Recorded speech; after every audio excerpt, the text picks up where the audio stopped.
Hello. Wow, that was weird. So I am in Kansas City. I actually have a light on me now, and I thought I'd make a video and specifically talk about flying because I know there are some people out there who have never flown or who are afraid to fly or whatever various thing. My cat. Do you want out? Yeah, okay, let's get out. Oh, or come on up. You can come up here with me. This is Otis. Come here, Otis. Oh. Oh, good God, you're a chunk. Look at that face. Look at that face. Are you a pretty chunky cat? He's a pretty chunky cat. You ready to get out? Come on. Let's go. Oh, baby kitty. Come on. Come on. Go over here. Even though he's apparently disappeared.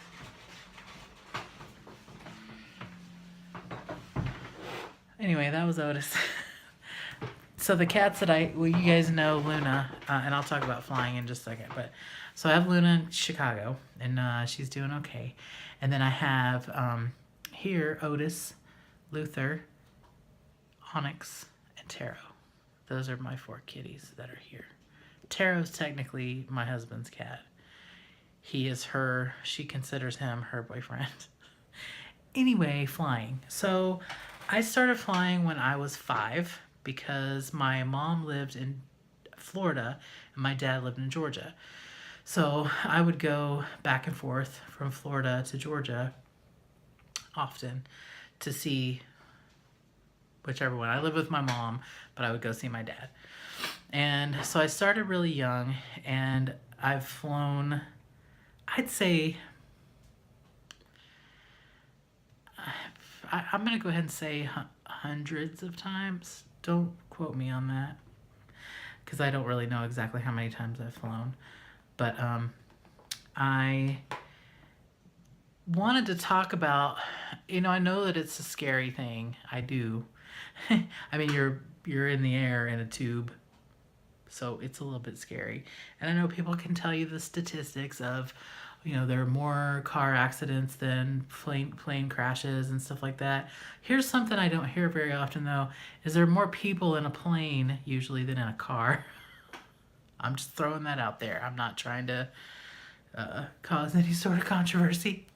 But anyway, so what I want to tell you is some of the things that I look for when I'm flying to know if things are right or not. And I am not an expert at any of this stuff. These are just things that I look at and that I think about when I'm flying. So if it helps you, yay, and if not, sorry. There are probably people out there who actually have more experience flying than I do, and they've actually maybe flown the plane and not just ridden on the plane. But the first thing is, I usually fall asleep during taxi when we're about to go take off, because a lot of times it takes a long time. But the worst part really is security. Going through security used to not be that way. It used to, you just walk to your gate, your whole family could go with you, and they could stand there and wait with you and stuff, and it wasn't a big deal. But now, of course, with all the security measures, which are great, don't get me wrong, I think it's a great thing that they have, that there's so much security in place. But it's annoying because you have to take off your shoes. You have to take everything out of your pockets. If you have any major metal stuff like belt buckles or things like that, you have to take that stuff off. And if you have a laptop, you have to put the laptop in its own little bucket and push it down the thing. So there's a lot of security stuff. So just be prepared, know what you can and can't have. And know that they may or may not. So usually, I keep my necklaces on, and they have me swing my necklaces around to the back because I get in those 360 spinny things. I don't know what you call them, X-ray machines. Which, anyway, that's another topic all by itself. But so you get through there, you go to your gate. Now, depending on where you're going, your gate may be right there right by security, or it could be all the way down at the other end. Depends on also, what airport you're in, because all airports are different. They're all shaped different and different things, and some of them have trains, and some of them have a tram. Some have had moving sidewalks, some of them don't. Like Kansas City's airport there's no moving sidewalk. There are buses that can take you from terminal to terminal if you need to, because they're kind of far apart. But it's an easy airport really to deal with, unlike Hartsfield in Atlanta, which is a psycho mess. There are trains that go to things, and you most of the time find yourself running from gate to gate or terminal to terminal to try to get to your flight so you don't miss your flight anyway. So you can always look up your airport online and see what the layout is and stuff to know maybe what to expect. All right, so once you're on the plane, so these are the things that I think are pretty telling to me. So you taxi out. They do the instructions, about the seatbelt and the exits and all that, and I always pay attention to that. I don't always read the card that comes in the plane, but I always pay attention to the flight attendants when they're going through the safety procedures. And if you sit on an exit row, you're expected to be able to help people if something happens. So keep that in mind too. You maybe want to avoid an exit row if you're afraid, or if you think you might freak out in the event that you need to help out. So those are those things. But let's talk about mechanical stuff. So the scariest parts, I think, are taking off and landing. And just because that's, in my mind, I know that's when most things can go wrong. So they take off, and depending on where you're sitting in the plane, you can actually feel the wheels retract into the plane itself, and it's kind of a thud, and it depends on how big the plane is too. We'll talk about different size planes in a second, but you can feel the wheels retract into the plane, and then you can feel that you're climbing, and you can also tell by the beeps or the dings, I guess, what's about to happen, because it's always the same. They go through the instructions. Everybody buckle up, stay in your seats, upright chairs, trays locked. The flight attendants go to their seats, and then they wait, and then they hear a ding, and then they tell you that that we've been cleared for takeoff. You take off, you get up in the air, you hear the wheels retract. I said that already. Then you climb to 10,000 feet, and then you start to level out, and you're going to keep climbing up, but you start to level out, and then the flight attendants hear another ding when it's okay, and they get up and they start doing their thing, which is normally getting ready for the drink service and stuff like that. So once you know that second ding is, when you hear it, everything's cool. Now, turbulence. So once you're up in the air, the biggest scary thing is turbulence. So if you're up there, you'll hit air pockets, and it'll feel like you sort of are falling, kind of, but you're not. It's just hitting an air pocket and dropping you down a little bit, and it is scary. And I've been on one scary flight that was super, super terrifying. I was in tears. I mean, I wasn't sobbing, but I had tears streaming down my face because I was afraid. And it was when I was going back to Chicago one time, and they flew us out over the lake.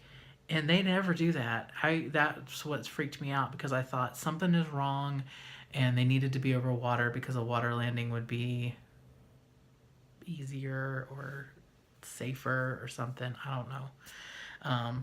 But thankfully, what I found out later was, because it was new, but what I found out later was they a lot of times will do that depending on the winds, because they want to go out across the lake and then turn back around to get to the airport to land. So, but anyway, turbulence. You'll feel turbulence, and the smaller the plane is, the worse the turbulence feels. So just be ready for that. Usually if you're on like a 747 or something, the turbulence, you can feel it. It'll drop you a little bit, but it's not near as intense as it can be on a smaller plane. Then the landing. So depends on what airport too, because I think it was the LA airport. You circle around and then eventually you land. And that was strange to me. DC's airport, it seems like the landing strip or whatever is shorter, and so when they come in, they hit it kind of hard to come in. Maybe it was the pilots that I've had for going to DC, but most of the time, you know, when you're about 20 minutes out from your destination, they'll tell you that they're beginning their descent, and you can feel it. You can feel the plane start to descend, and it's usually pretty gradual. And then they tell you you know they're gonna make one more pass through the cabin, or yeah, to get garbage and stuff like that. And then you feel it, and then they tell the pilot tells the flight attendants when it's time to take their seats for landing. And when that happens, you got about maybe 5 minutes at the most before you actually land. And you can tell, I sometimes can tell if they're going maybe a little too fast when they're coming in. Because you can feel them pulling back on it, trying to slow it down. But you hear, that's the other thing, you'll hear the wheels come out and feel it too. It's kind of a thud there. I'm trying to think of all the stuff that would scare you if you were on a flight and you didn't know what to expect. So you feel the wheels come out. You can feel it feels like it's going a little fast. If you're near a window, if you're looking out the window, you can see that things go from being this big, like little tiny buildings, to actually, you know, you're closing in on it, so you know you're getting closer. And then the thing about landing though is you're putting I don't know how heavy planes are, but you're putting this thousands of pounds thing on the ground, and you're trying to do it as smoothly as possible. Well, some pilots are a little rough and they hit pretty hard. Others, I've had some pilots you couldn't even tell that you landed, and I was just, you know, impressed. But for the most part, it's somewhere in between. Kind of it's a little jarring because, you know, you're hitting the ground, and then that's it. Turn your cell phone back on. And they tell you all the instructions and stuff. And if it freaks you out, if flying is scary to you, I don't know of a way to tell you that it's okay, because it, you know, with all the plane incidents that have happened over the years, it's definitely a scary thing. So just watch videos about it. Maybe watch flight simulation videos or something. Not ones where it goes wrong. Because that's rare. That really is rare. But find out, you know, get into that sort of a thing, because then you can kind of have an idea of what to expect.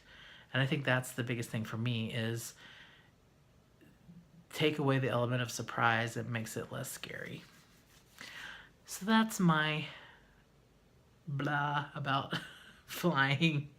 I hope it helped a little bit. I know it seems sort of all over the place, which that's normally how things are with me. So I hope that was helpful. If you have questions, I mean, I can't answer any sort of mechanical questions or I can just answer questions about feeling or experiences that I've had. I'm happy to answer them. All right. I think that's it for today. I hope you're having a great day or night or whatever, wherever you are. And I will talk to you guys later.